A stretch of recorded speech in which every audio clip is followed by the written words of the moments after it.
Gloria al Signore, alleluia. Vogliamo leggere un passo della parola di Dio, così come la troviamo scritta in Atti, capitolo 12, dal primo verso fino al verso 19. Atti degli Apostoli, capitolo 12, dal primo verso fino al verso 19.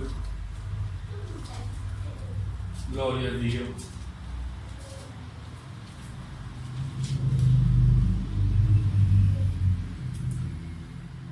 Alleluia. Atti, capitolo 12, dal primo verso. Invito ad alzarti in piedi, vogliamo onorare la parola del Signore, anche se siamo pochi, ma alleluia, il Signore è in mezzo a noi. Amen. Alleluia. Il Signore sia lodato. In quel periodo il re Erode cominciò a maltrattare alcuni della Chiesa e fece uccidere di spada Giacomo, fratello di Giovanni. Vedendo che ciò era gradito ai giudei, continuò e fece arrestare anche Pietro. Erano i giorni degli azimi. Dopo averlo fatto arrestare, lo mise in prigione, affidandolo alla custodia di 4 picchetti di 4 soldati ciascuno, perché voleva farlo comparire davanti al popolo dopo la Pasqua. Pietro dunque era custodito nella prigione, ma fervide preghiere a Dio erano fatte per lui dalla Chiesa. Nella notte che precedeva il giorno in cui Erode voleva farlo comparire, Pietro stava dormendo in mezzo a 2 soldati, legato con 2 catene, e le sentinelle davanti alla porta custodivano il carcere. Ed ecco, un angelo del Signore sopraggiunse e una luce risplendente nella cella.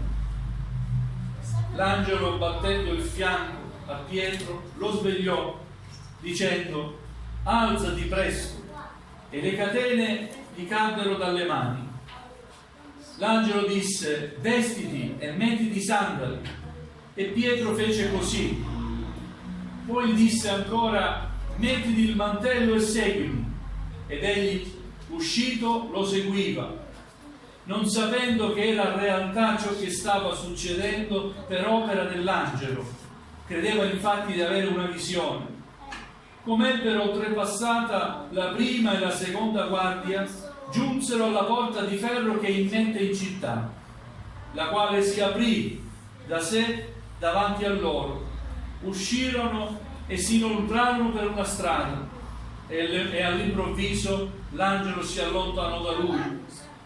Pietro, rientrato in sé, disse: ora so di sicuro che il Signore ha mandato il suo angelo e mi ha liberato dalla mano di Erode e da tutto ciò che si attendeva il popolo dei Giudei. Pietro dunque, consapevole della situazione, andò a casa di Maria, madre di Giovanni, detto anche Marco, dove molti fratelli erano riuniti in preghiera. Dopo aver bussato alla porta d'ingresso, una serva di nome Rode si avvicinò per sentire chi era, e riconosciuta la voce di Pietro, per la gioia non aprì la porta, ma corse dietro ad annunziare che Pietro stava davanti alla porta. Quelli le dissero: tu sei pazza. Ma ella insisteva che la cosa stava così, ed essi dicevano: è il suo angelo. Pietro intanto continuava a bussare, e quando ebbero aperto lo videro e rimasero stupiti.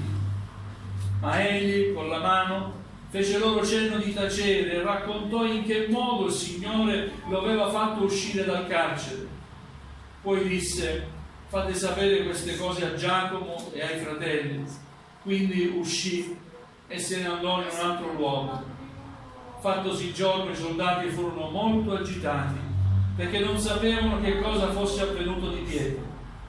Erode lo fece cercare, non avendolo trovato processò le guardie e comandò che fossero condotte al supplizio.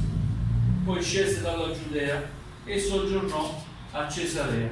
Amen. Fin qui la lettura della parola del Signore. Amen. Potete accomodarvi. Alleluia. Gli Atti degli Apostoli narra la storia della Chiesa, gli inizi della Chiesa. Dopo Cristo risorto, la Chiesa inizia il suo percorso. avendo gli apostoli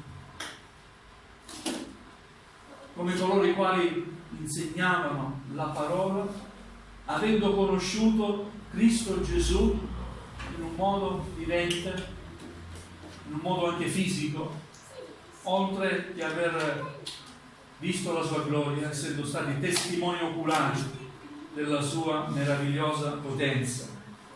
Gloria al Signore. Non erano tempi facili. Abbiamo letto in quel periodo il re Erode cominciò a maltrattare alcuni della Chiesa. C'era la persecuzione. La Chiesa era maltrattata dal potere politico, venivano arrestati i nostri fratelli, venivano arrestati e fatti uccidere. Abbiamo letto in quel periodo fece uccidere di spada Giacomo, fratello di Giovanni, quindi morì. Ma la Chiesa continua ad andare avanti. L'opera di Dio va sempre avanti. A volte ci scoraggiamo in certi periodi, in certi tempi. Ci scoraggiamo perché pensiamo che l'opera del Signore dipenda da noi. Grazie a Dio l'opera di Dio non dipende dall'uomo, ma dipende da Dio. La Chiesa è del Signore. E per quanto difficile sia il periodo del tempo, noi possiamo dire che noi siamo più che vincitori. Amen. Perché apparteniamo a Cristo, siamo opera sua. Dio non abbandona mai l'opera sua. Alleluia. In quel periodo questo uomo, questo governatore Erode, cominciò a maltrattare alcuni della Chiesa, fece uccidere Giacomo e lo fece vedendo che ciò era gradito ai giudei. Quindi per guadagnarsi il favore del popolo faceva uccidere i cristiani.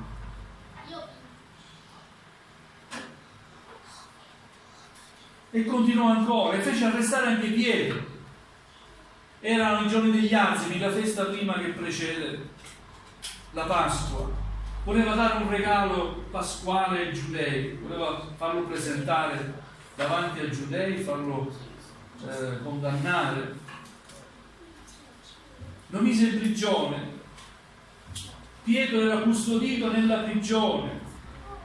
Lo ha affidato alla custodia di 4 picchetti di 4 soldati ciascuno, quindi 16 uomini, 4 per 4, 16 uomini sorvegliavano un uomo solo, non armato, un uomo di pace. Lo avevano incatenato, messo in prigione, custodito notte e giorno. Pietro era custodito nella prigione, ma posso aggiungere una cosa, non c'è scritto, Pietro era custodito nelle mani di Dio. Gloria al Signore. Pietro era custodito in prigione, ma c'è un ma. Qualcuno pregava per lui. Fervide preghiere erano elevate a Dio. Amen. Fervide preghiere la Chiesa elevava al Signore per Pietro. Signore, vi preghiamo per l'Apostolo Pietro. Fervide preghiere, non preghiere così fatte all'acqua di rose, superficiali. Fervide preghiere, come deve essere fervida la mia preghiera e la tua preghiera. La nostra preghiera deve essere fervida, piena di fervore, piena di fede, di zelo, di spirito, di fuoco. Amen. Alleluia, quel fuoco che abbiamo dentro e che Dio ha acceso nella nostra vita. Quando preghiamo, quel fuoco deve essere alimentato. Gloria al Signore.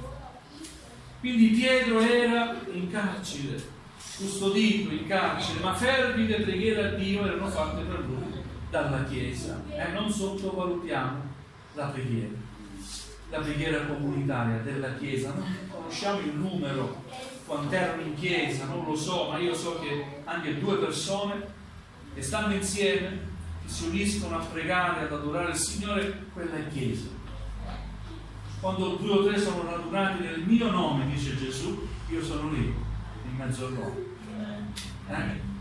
C'era persecuzione, quindi c'era paura. Immagino tanti credenti avevano anche paura, ma come reagivano? Reagivano radunandosi, erano in casa, si radunavano in casa di Rode. C'era Rode, questa donna che si apre alla porta, anzi prima non vuole aprire, non crede che sia Pietro. Gloria al Signore. Quindi come reagisce la Chiesa nelle difficoltà? Pregando. Come dobbiamo reagire noi nelle difficoltà? Pregando. Devi attendere in preghiera. Dobbiamo aspettare in preghiera. Amen. E questo è il nostro modo di combattere. Non abbiamo armi, pistole, spade o un esercito organizzato militarmente. La Chiesa si organizza in preghiera. Noi preghiamo il Signore e il Signore ci esaudisce dal cielo. Amen. Ho pazientemente aspettato il Signore, abbiamo letto del Salmo 40, vero? E il Signore si è chinato, ha ascoltato il grido del mio cuore. La Chiesa era riunita in preghiera e pregava per Pietro finché avviene qualcosa. Gloria a Dio. Loro continuavano a pregare e il Signore stava operando. Come stava operando? Ha mandato un angelo nella prigione. Vedete?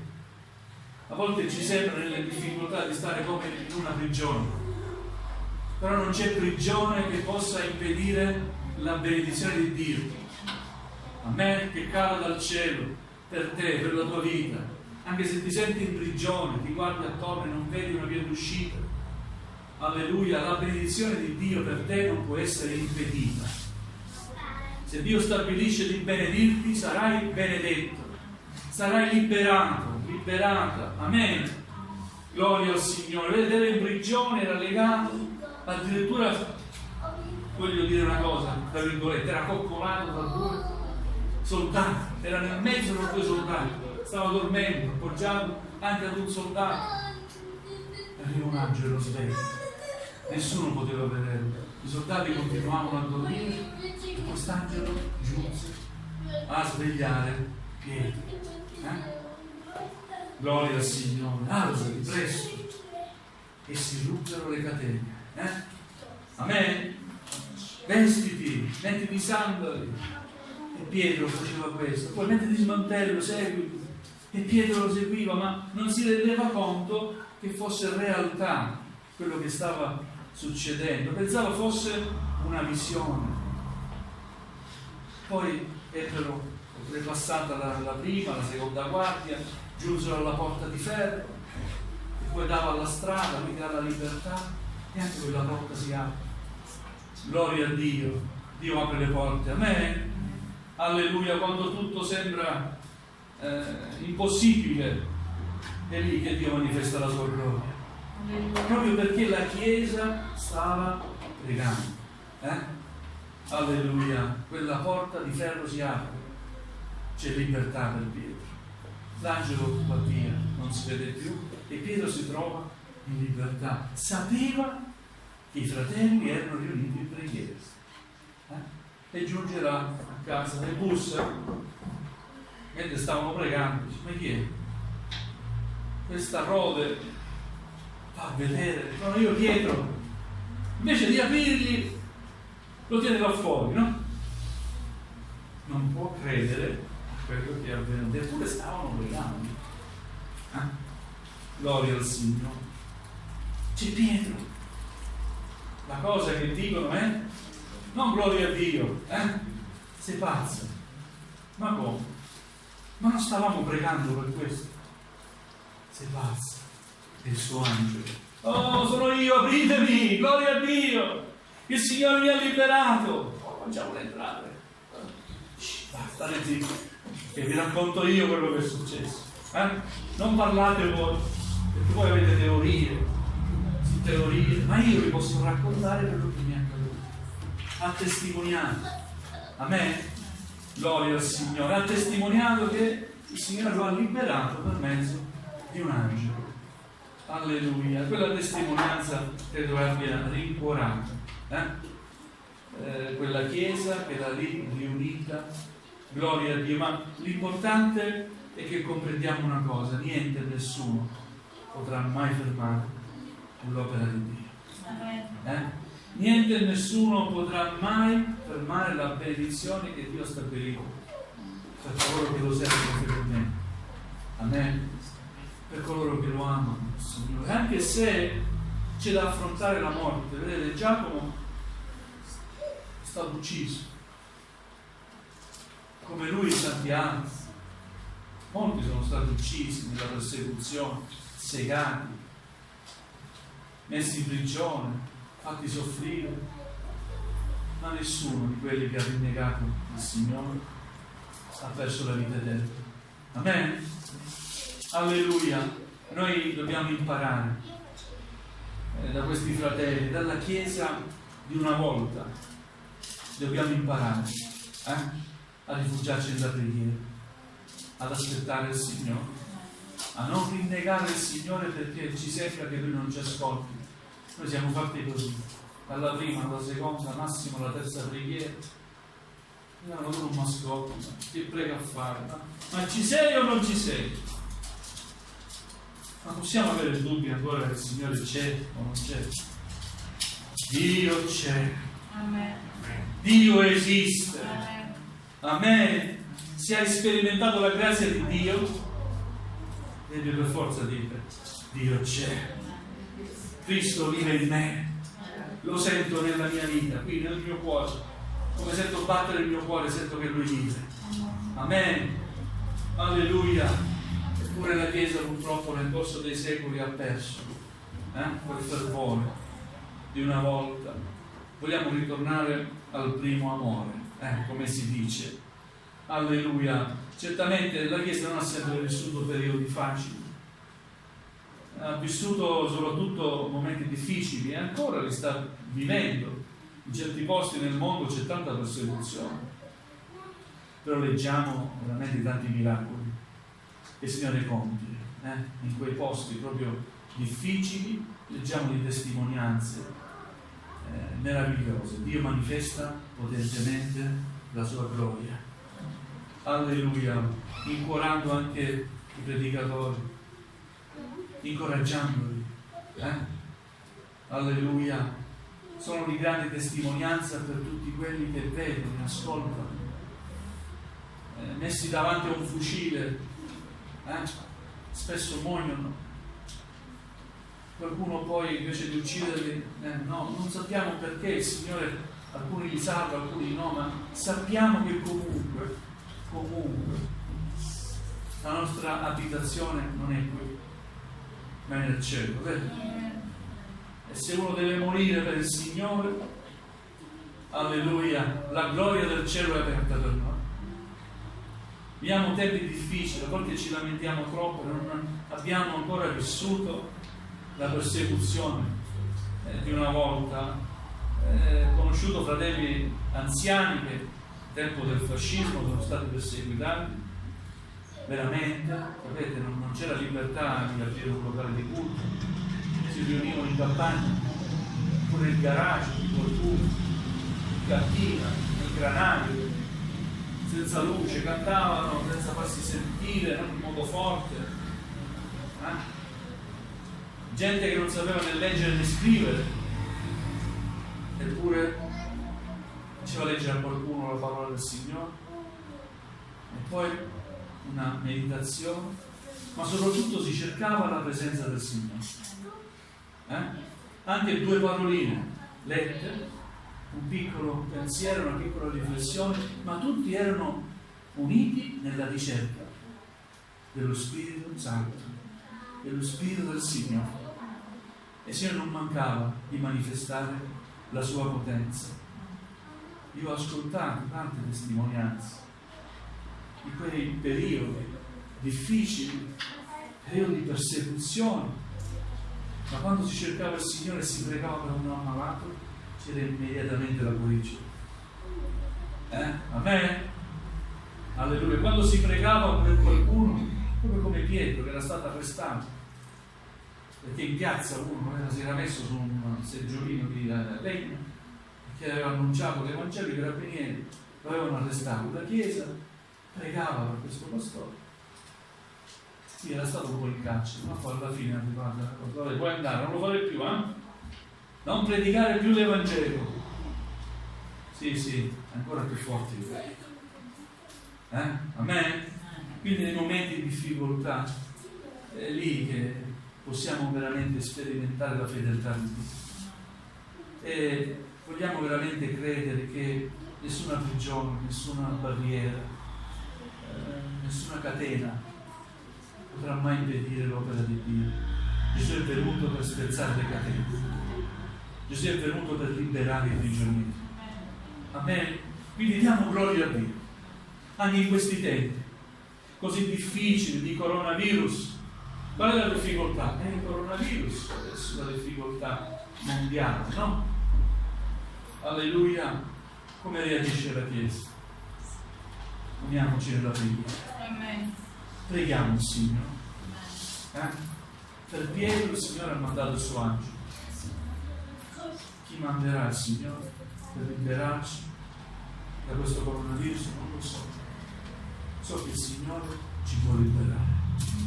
E so che la Chiesa è chiamata a testimoniare anche in questo tempo che Gesù è lo stesso, ieri, oggi e in eterno. Gesù continua a salvare, che c'è una vita oltre quella vita fisica, terrena, c'è una vita. E sta a noi decidere che vita sarà. Può essere una vita benedetta eternamente o una vita nelle sofferenze eterne. Sta a noi scegliere che via accettare. Ci è proposta una strada, che è la strada che ha tracciato per noi Gesù. Io sono la via, la verità e la vita, dice Gesù. Nessuno viene al Padre se non per mezzo di me. Noi abbiamo scelto quella via. Quella via ci condurrà per certo nel cielo, per l'eternità. Amen? Se così non è, se scegliamo, abbandoniamo quella via, fratelli e sorelle, questa è la realtà, non c'è posto nel mezzo, due sono le destinazioni, non c'è una terza destinazione. L'altra destinazione è la sofferenza è eterna. Gli inferi, l'inferno, fatto per il diavolo e i suoi seguaci. Amen? Noi abbiamo quella promessa che ci ha fatto Gesù. Io vado avanti a prepararvi un luogo. Nella casa del Padre mio ci sono molte dimore. Io vado avanti a prepararvi un luogo. E dove sono io, sarete ancora voi. Amen? Gloria al Signore. Possiamo dire grazie Gesù. Alleluia. Vogliamo alzarci in piedi, fratelli e sorelle. Alleluia.